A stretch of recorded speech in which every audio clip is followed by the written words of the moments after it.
Hello. Yeah, long time no see.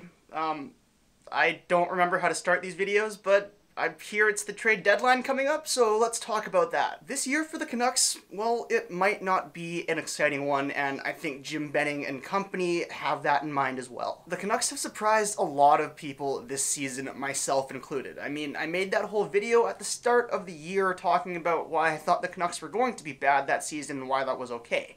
But nonetheless, they are fighting for a playoff spot right now.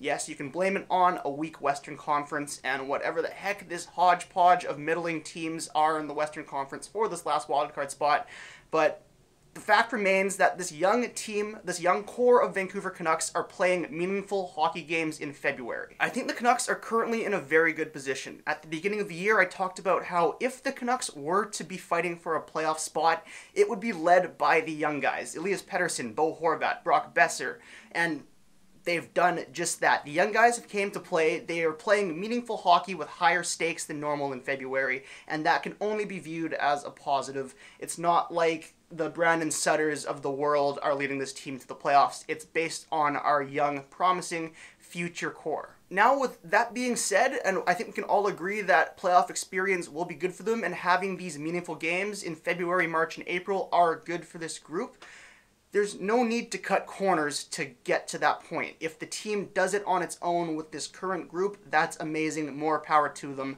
But we don't need to be sacrificing futures just to get them a little bit past that hump, and I think management sees it the same way too. Benning has said that he's unwilling to move on from his draft picks for this year, and in multiple interviews he's referenced the fact that because the draft is in Vancouver, that's one of the larger reasons why he's unwilling to move the draft picks. Maybe I'm taking this too literally. All I'm going to say is I'm very glad that the draft is being held in Vancouver this year. So to recap what we know about the Canucks situation, they are fighting for a playoff spot led by the young core. Benning is unwilling to move on from his draft picks for this year, and it sounds like he's making the smart decision in not sacrificing the future for some immediate impact to help the team get over the hump and make it into the wildcard spot. All that being said, I think that, if anything, the Canucks, while it will most likely be a quiet deadline, if they were to make some sort of move, it would be a lateral move to not only help right now, but help the future. Again, they are tiptoeing on this line of win now, plan for the future. Let's get a bit more into what I mean by this. As far as trade assets go, there's not much for the Vancouver Canucks to work with. One that I would look at is Brandon Sutter, but it sounds like no teams have really been inquiring about him, and it also sounds like the Canucks are not shopping him around. Now, partly I think that's due to them not wanting to thrust so much responsibility onto Adam Gaudette's shoulders, which is understandable, but I also have really enjoyed his game throughout the entire season, actually, since his first call-up back in November or October, all the way till now. I've really enjoyed his game. I've enjoyed his progress. Utica's seems to have done a great job for his confidence, at least. His skating looks a lot better, and I think he can handle a bit more of a workload in the NHL. He's been getting it recently. He has 4 points in his last 5 games. Brandon Sutter is a guy I'd look at, but I don't think that's a realistic opportunity for Jim Benning, at least in his mind. Marcus Granlund is a guy who I think would have some value for a contender. He's versatile. He can play up and down your lineup with a scoring touch. He can play both wings and down the middle, and he can kill penalties and is a pretty good skater. Now, that might be a selling move, but he really doesn't have a long-term plan for the Canucks organization. I think it would be smart of them to try and get a pick back from Marcus Granlund. Nikolai Goldobin is a guy that I would not be shocked if they moved on from on Monday, as much as that pains me to say. The offensive ceiling is still there. He has great chemistry with Elias Pettersson. He just hasn't been able to gain the trust of Travis Green and show that he is a full-time player. We don't need to get into this whole debacle, but it would not shock me if they tried to move on from him and take on, again, this is where I'm saying maybe a lateral move for Goldobin. They take on a player, and I will get into this in a bit, but they take on a player that could also use a fresh start from a team. Or if a playoff team just needs a bit more scoring help and they want to use him as a 13th forward throughout the playoffs. This leads us to the Canucks' most valuable trade asset, Alex Edler, and it's a tricky one to figure out. We know that Edler wants to stay a Canuck. He wants to be here. He's gone on record saying that he wants to help usher in the next generation of Canucks. He wants to be that leader veteran in the locker room, which I think is great. What better Canuck to learn from, minus the Sedin twins, than Alex Edler to learning the Canuck way? From Canucks management side, it also sounds like they want Edler to stay on. The issue here for this next contract extension is not money, it's term. At the end of the season, Edler will be 33. Not a lot of defensemen get better at 33, especially when they've been as injury prone as Edler has been in the last couple seasons. By all accounts, it sounds like Edler is looking at a 3 to 4 year extension, which is not something that I believe the Canucks will want to take. Ideally, they would probably like 2 years, 3 years at the most. It sounds like there's still quite a bit of legwork to be done in these negotiations, but if by Monday the two parties aren't anywhere closer, it sounds like Benning will be going to Edler with a list of potential options for him to go to via trade. It already sounds like the Canucks have been taking calls about Edler. It's just about, one, if the Canucks and Edler are able to bang out a deal by Monday, or get close to a deal by Monday where Benning and co. feel comfortable about not trading him. And secondly, we have to remember that Edler still has a full no-trade clause. He ultimately gets to decide what happens here. All Benning can do is really give him a list of the best options for Edler and see if he will take any of those. As far as Edler's value, I think he could pull in quite a nice little haul. I mean, Nick Jensen just pulled in a second-round pick and Madison Bowie from the Washington Capitals. I would think that's at least the price for Alex Edler. If he is available, I think he's easily one of the best defensemen on the market for a contending team, especially if the Canucks are willing to take on some of his salary. At 32 this season, he's shown that he's still a top 4 defenseman, and Evolving Wild's wins above replacement model shows that he's 43rd in wins above replacement out of all defensemen. Instead of adding a bottom pairing defenseman that just slides in to your bottom pair, if you add a defenseman that goes on to your second pair, that means that the person he's replacing then goes on to the third pairing. It has much more of a trickle-down effect and an impact on the lineup as opposed to just going after a bottom pairing defenseman.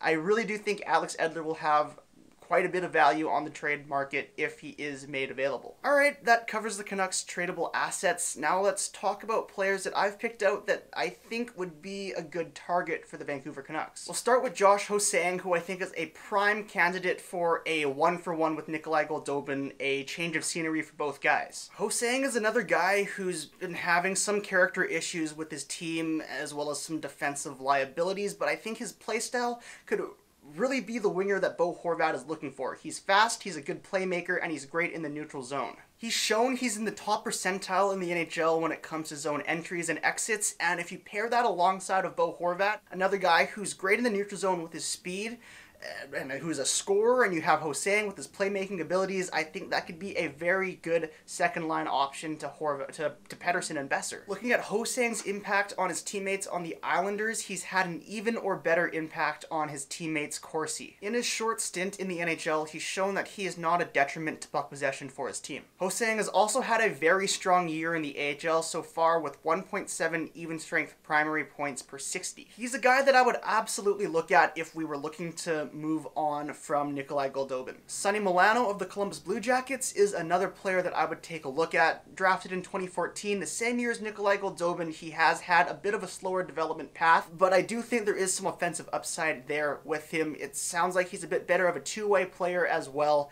It's just he hasn't quite put it together in the NHL level, but he has had some great AHL numbers. This year in the AHL, he's currently putting up 2.39 even strength primary points per 60. He's also in the upper echelon of producers in the AHL across the board. And if we look at his short stint in the NHL, he's posted some pretty decent zone entry and exit numbers for himself as well. The last forward on my list is Alex barré-boulet. I don't know how to pronounce his name, but he's looking like he could be the next Tampa Bay Lightning find, akin to Jonathan Marchessault, Yanni Gourde. Barré-boulet's value is probably a bit higher than Ho-Sang and Milano, and as such, I think in this version of a trade, this could be where if Alex Edler decides to waive his no-trade clause and wants to go to a Stanley Cup contender and the Tampa Bay Lightning are interested, the Canucks would be very wise to look into this player. At 21, he's currently tearing up the AHL with 37 primary points, 1.78 even strength primary points per 60, and is second on the crunch in ice time for forwards. This is another guy who's in the top tier of production across the board in the AHL.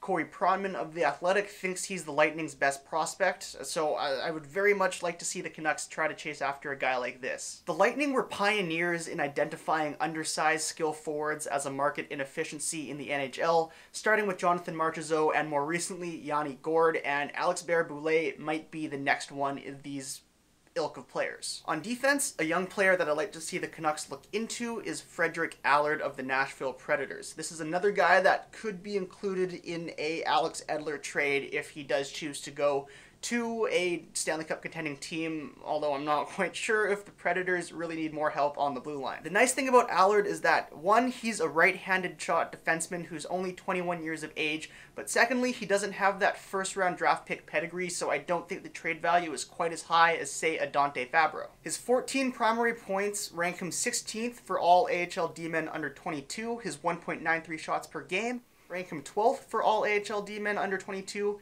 he's ranked 25th for all D-men under 22 with .63 even primary points per 60. And he ranks second on his team for defense in even strength ice time.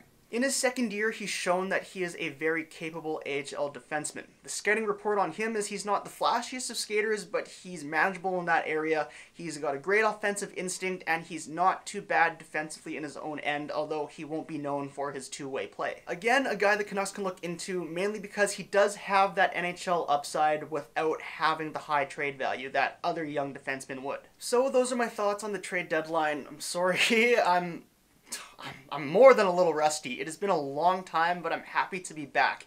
If you've made it this far, thank you so much for sticking with me, and I guess I'll explain to you what's been up over the past couple months. I mean, I guess for starters, I like this. I don't know how you guys feel about this, but I'm very proud of my jersey wall. It's I don't know if I can show it to you, but it's hanging by one of my old hockey sticks, which I think adds a nice touch. So I'm very, very happy about that.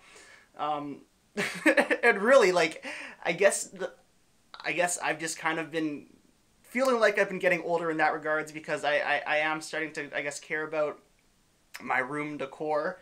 I bought a freaking bowl from like Bed Bath & Beyond for $8, and sure, you might think this is nothing. Maybe I'm just was really immature for not having this before, but now that I have my wallet, my work pass, my keys in here, it has made my life like 10 times better. Everything's in a spot where it's supposed to be. If grade 12 me heard me talking about getting excited about a stupid $8 ceramic bowl, he would be so disappointed. But this is now what I'm excited about. This is what being 21 is like. I don't know how I feel about that. It's crazy. I'm graduating in October, hopefully. I'm trying to figure out what I want to do over the summer. And I've been working at an internship, and really, I guess YouTube has just kind of taken a back seat. Partly just because I guess I've been going through normal stuff that young adults have to go through, just figuring out their shit. So that's what I've been doing. I've been trying to figure out my shit. But things are good, guys. Things are good. I'm happy to be back. More videos coming soon. I am working on a prospect profiles right now, which I am very, very happy about, very proud about. I've put a lot of work into this one, so I think you'll enjoy it. So more of those will be coming soon. More videos will be coming soon. I guess if we should talk about Canucks last week, I'm sorry to disappoint any of you that really enjoyed that series, but I just don't think it's feasible for me to continue on making those anymore, and secondly, I just don't think that's the type of content that I want to be making anymore. YouTube has always been a hobby for me, and it's always been a place where I can hone my craft and try out new things and challenge myself, and I really didn't feel like that series was the direction that I want to be going through. Now, that doesn't mean I'm not going to be continuing to do Canucks content. That is exactly the opposite. I will be doing more Canucks content than ever before, honestly.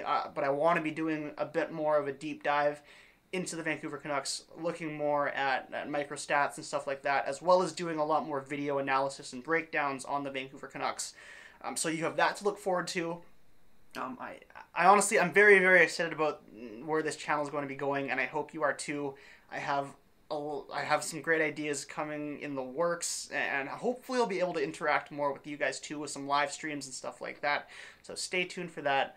So now I guess if you're really at this part of the video, thank you very much. That means I must be doing something right for you. But yeah, with that being said, I hope you guys have a great day. As always, stay calm, keep your head on a swivel, and go Canucks go.